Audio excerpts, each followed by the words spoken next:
The room was already full when she walked in. Nobody looked up. That was fine. Claire Odom had spent 14 years walking into rooms where nobody looked up. She had learned to read the air of a place before she crossed the threshold, the temperature of it, the politics sitting just beneath the surface like a wire pulled tight. This room had both. It smelled like old coffee, gun oil, and the particular kind of tension that lives in people who are about to do something dangerous and know it. Folding chairs lined 3 rough rows on a concrete floor. Every chair was taken by someone who looked like they had been built rather than born. Wide shoulders, short haircuts, the kind of stillness in the body that only comes from doing hard things repeatedly until hardness becomes the default setting. These were operators, special operations personnel, the real kind, not the kind that described themselves at parties.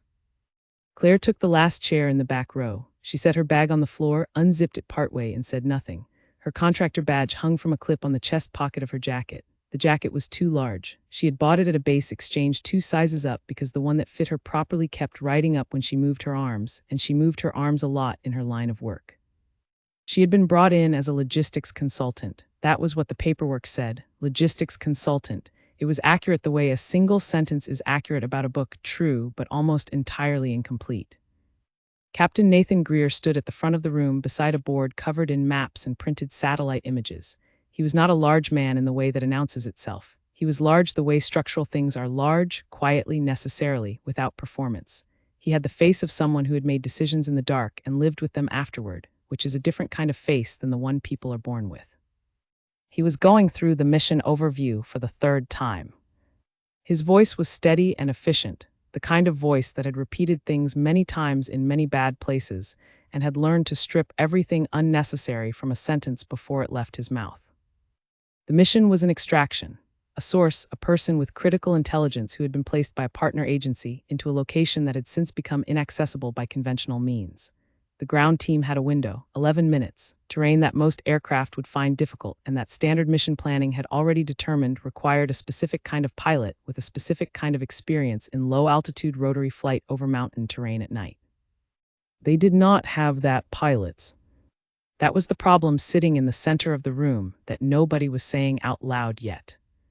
Greer stopped mid-sentence. He looked at the board, then at the room. "Any pilots here?" he asked. The question landed flat. 12 people in the room. Not one hand moved. Except one. In the back row, small, seated, she did not wave or stand. She raised 2 fingers, barely, the way you might signal someone across a quiet room, not a way that demanded attention, just a way that offered an answer. Greer looked at her for 3 full seconds. She looked back. "You," he said, not a question. "Yes," she said, also not a question. He did not look entirely convinced, which she did not take personally.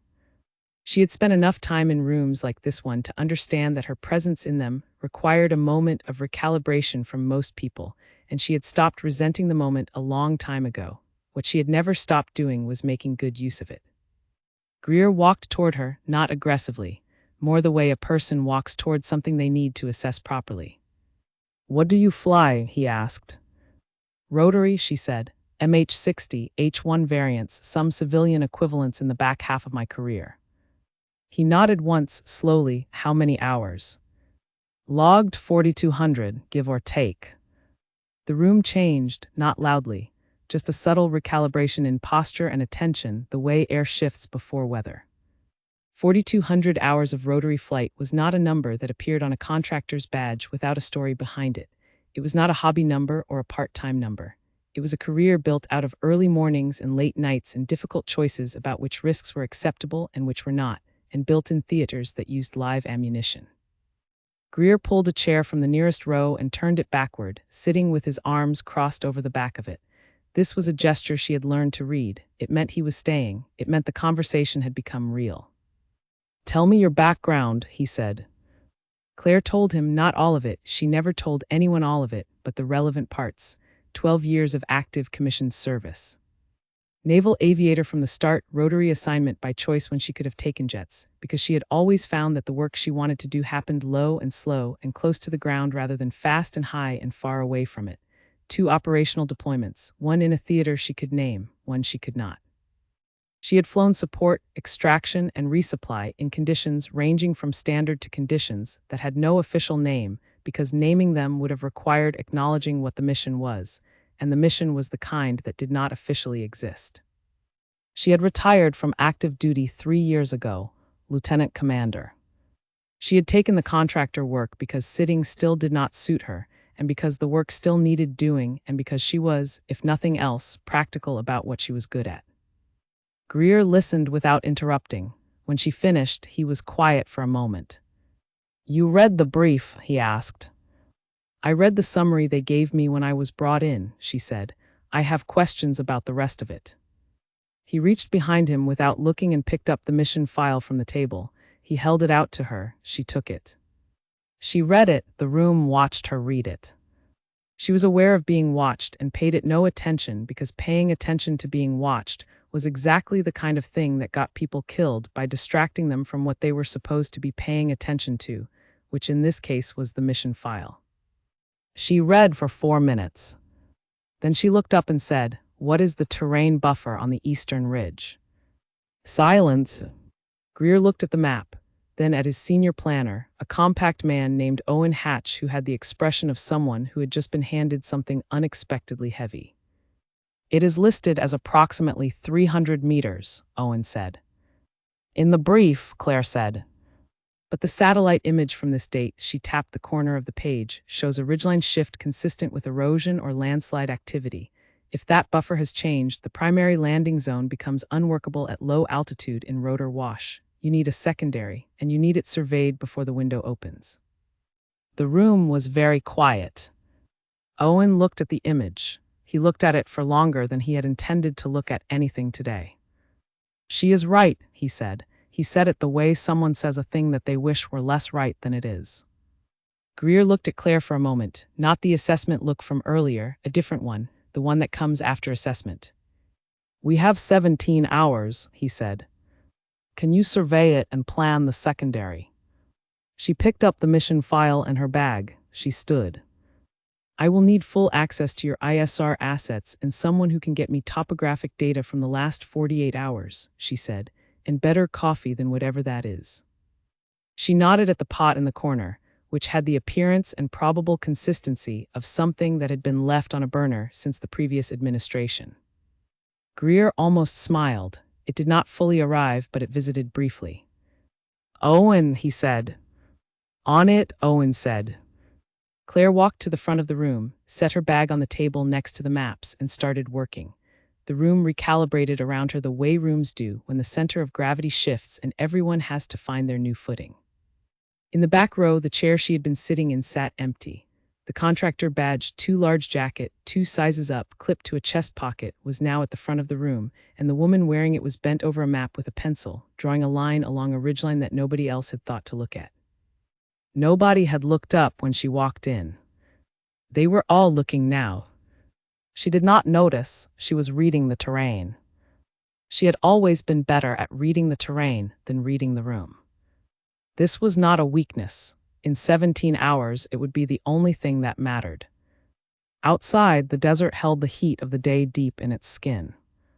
The sun was going down in the particular way it goes down in places where operations happen, not dramatically, not beautifully, just efficiently, like everything else at a forward operating base. The light pulled back from the mountains in the east and left them looking sharp and dark, and full of the kind of geography that swallows plans whole if the plans are not made carefully. Claire knew those mountains, not these specific ones, but their cousins. She had flown terrain like this before in conditions that were worse than this brief described, and she had brought everyone home, which was the only metric she had ever cared about. Not all of them. She did not think that part. She filed it in a drawer that had been locked for a long time and went back to the map. Owen appeared at her elbow with a tablet and a satellite uplink. He set them on the table without comment. Then he went and got her better coffee from somewhere. She did not ask where. She drank it, tasted that it was good, and returned her full attention to the eastern ridge. 17 hours. The mountains did not care. They were patient in the way that geography is always patient. They had been waiting longer than anyone in this room had been alive, and they would still be waiting long after everyone and it was gone. The question was not whether the mountains could be navigated. The question was whether the navigation could be done right, at the right time, with the right information. She drew the secondary line, then she drew a third option. Then she started running the numbers on rotor performance at that altitude with a full load, which is the kind of number that only matters when you are the one sitting in the pilot's seat, and the math is the difference between everyone landing and nobody landing. She did not love mathematics. She loved what mathematics made possible. Nathan Greer stood at the back of the room and watched her work for a long moment, then turned and walked out.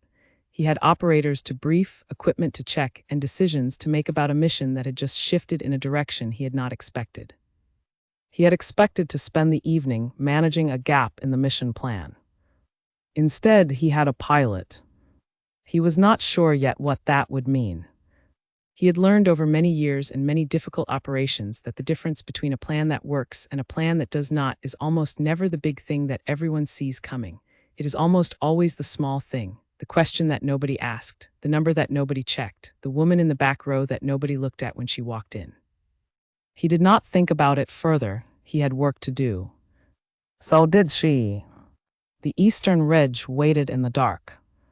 She was already reading it.